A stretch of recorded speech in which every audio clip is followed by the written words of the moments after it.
Alors, moi, j'enchaîne. Merci, Christophe. Vous avez compris, la baseline de notre après-midi, c'est l'accompagnement. Et pour faire une transition, entamer des débats, des ateliers, nous souhaitions vous parler d'un projet qu'on a mené depuis plusieurs années, qui est aujourd'hui ce qu'on appelle le fonds I. Et le cœur du réacteur, je vais laisser Marielle Delhomme nous le présenter.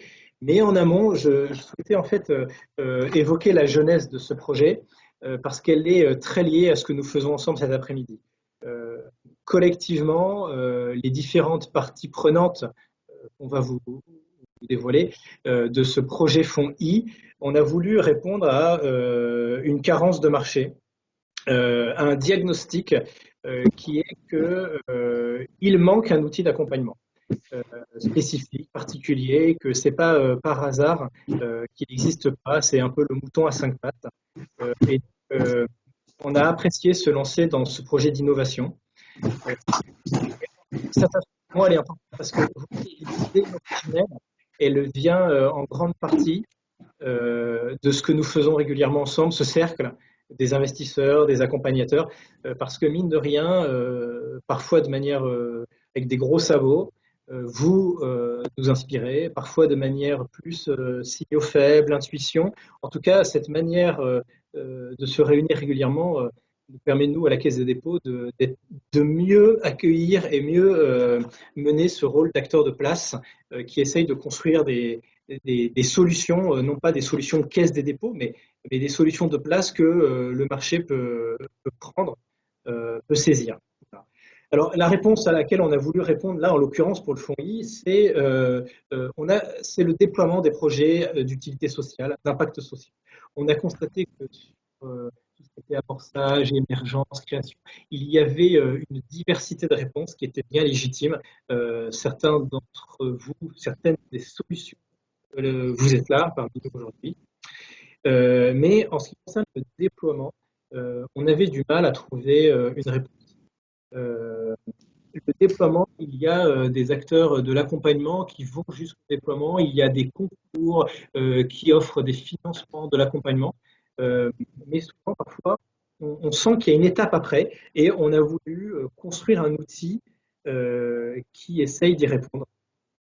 Et donc, pour y répondre, alors déjà, qu'est-ce qu'on entend par déploiement? C'est important en fait. Le déploiement, c'est un changement d'échelle. Ça, tout le monde comprend, je pense. C'est faire plus, faire mieux, grossir, croître. Et ça emporte une dimension d'écosystème. C'est-à-dire le changement d'échelle en interne pour une boîte, c'est changer aussi certaines choses chez les dirigeants. Il faut passer une étape dans l'organisation du projet, mais aussi son écosystème, ses partenaires publics, ses partenaires privés, ses clients. C'est systémique. Voilà. Donc pour y répondre, ce qui caractérise notre réponse, qui est vraiment de l'innovation, donc encore en construction, encore c'est vivant, c'est une matière vivante, elle est caractérisée déjà par une dimension financière, puisque cet outil d'accompagnement il est adossé à cet outil une solution de financement d'avance remboursable qui exprime déjà une brique de cet outil du financement, mais surtout une prise de risque partagée entre les investisseurs qui acceptent l'idée de ne pas forcément se faire rembourser, et puis l'accompagnateur aussi qui fait un pas en avant vers aussi une prise de risque dans son parcours d'accompagnement. Et puis, il y a aussi une dimension juridique, puisque vous imaginez derrière tout les contrats, l'organisation qu'il faut mettre en place pour entrer dans un dispositif à la fois opérationnel d'accompagnement, mais aussi financier avec une solution. Voilà. Alors, merci Élodie. En synthèse, pour mener cette ambition, on a donc réuni un certain nombre d'investisseurs qui sont des investisseurs que vous connaissez, parfois financiers, comme la Caisse des dépôts, beaucoup plus philanthropiques, d'intérêt général aussi, avec les fondations qui nous entourent. Et puis, on a donc une diversité d'acteurs qui ont ce même objectif à faire croître les solutions sur l'écosystème, voilà, qui nous ont réunis. Notre ambition, c'est, je le disais, en fait, c'est un partage du risque. Porter un outil qui va responsabiliser en fait, les financiers dans l'argent qu'ils utilisent dans l'accompagnement, challenger aussi l'écosystème, les accompagnateurs, et puis challenger les porteurs de projets dans cette obligation aussi de renforcer l'accompagnement. Une deuxième ambition, c'est que notre projet s'adresse à tous les projets. Il y a des critères d'éligibilité qui sont notamment l'utilité sociale, l'ambition, mais en termes de modèle économique, on ne s'arrête pas aux modèles qui ont un modèle d'exploitation ou pas. Voilà. Tout modèle qui porte une utilité sociale, qui concourt à l'intérêt général par un modèle économique qui peut être sans modèle d'exploitation, qui peut être purement subventionnel, peut être complètement éligible à cette solution. Et puis enfin, on n'a pas voulu créer une prestation, c'est plutôt une organisation multi-acteurs qu'on aura à cœur de vous dévoiler, qui est que le financier n'est pas un juste pourvoyeur de cash, l'investisseur est un investisseur plus d'écosystème que fournisseur d'une prestation, et le projet évidemment est au cœur de la cible, et lui aussi, il est appelé à prendre sa part dans ce changement d'échelle de son écosystème. Bon, j'espère que malgré le format Teams, j'ai essayé d'être clair. Et Marielle, je te laisse dévoiler la promesse précise de cette vidéo. Merci Adrien, j'espère que mon son est bien revenu. Comme tu l'as dit, on avait l'ambition d'inventer ce qui n'existait pas. Alors c'est facile à dire, et ben c'est moins à faire. Donc je vous rapporte 3 années de travail au cours desquelles on a fonctionné en test and learn parce que c'est une stratégie, un mode opératoire qui est bien adapté lorsqu'on doit construire avec plusieurs acteurs qui font en même temps connaissance, qui ont besoin de vérifier leur intuition, d'ajuster leurs idées. Donc nous sommes partis de la capitalisation de ce qui existait déjà. Et ça, c'était vraiment un atout de ne pas partir de la feuille blanche.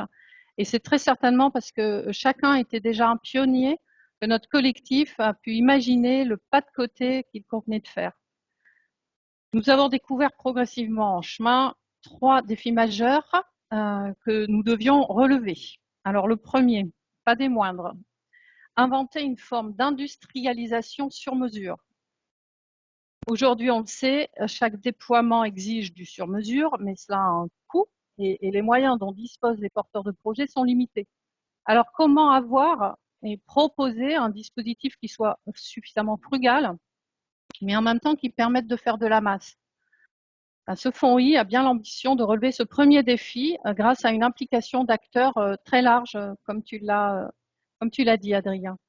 Le deuxième défi, il est d'associer des expertises qui n'ont pas l'habitude de travailler ensemble, qui n'ont pas forcément les mêmes objectifs, ni même les mêmes moyens, et sans doute non plus pas les mêmes temporalités.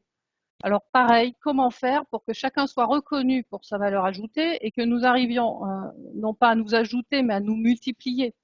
Et comme on le dit souvent, il faut démontrer que 1 + 1 = 3. Le troisième défi, c'était de donner envie à chacun de s'engager et de co-construire ou de co-agir. Et pour cela, il faut que les 3 parties prenantes soient engagées. Les investisseurs, comme tu l'as dit aussi, Adrien, mais aussi les accompagnateurs et les projets eux-mêmes, les porteurs de projets, qui doivent comprendre qu'ils ne sont pas seulement des bénéficiaires ou des commanditaires, mais qu'ils sont co-acteurs de la réussite de leur propre accompagnement. Et cela induit pour eux une redevabilité, et ce n'est pas forcément, encore aujourd'hui, dans la culture de l'accompagnement, d'où cet objectif dans ce troisième défi. Alors, comme vous le visualisez sur la diapo, la dynamique collective qui est portée par le fonds I situe chacune des parties prenantes dans un double rôle de bénéficiaire et d'investisseur, car il fonctionne selon une logique apprenante qui va permettre à tous les acteurs de bénéficier de l'apport des travaux, d'une capitalisation des connaissances et d'un accès privilégié à un réseau d'acteurs. Il repose également sur la force de l'alliance entre les différentes communautés, les investisseurs sociétaux, les porteurs de projets et les accompagnateurs. Et donc, c'est bien dans ce cadre que chaque communauté a des droits et des devoirs à l'égard de ce nouveau fonds d'ingénierie. Donc, vous l'avez largement entendu, la clé de réussite, c'est que le jouet collectif ne soit ni une injonction ni une obligation, mais une vraie envie partagée de construire ensemble. Cela nécessite de la confiance et c'est bien ce qui est le plus difficile et sans doute long à créer. Pourtant, 3 ans après le début du chemin, on a déjà des preuves de concept qui se sont démultipliées. C'est pour ça que nous pensons qu'aujourd'hui, ce fonds d'ingénierie, est maintenant mature pour un déploiement. Évidemment, si tous et chacun en ont envie. Donc, pour nous, ce chemin, il a été pas forcément un long fleuve tranquille, hein, mais on y a quand même pris beaucoup de plaisir.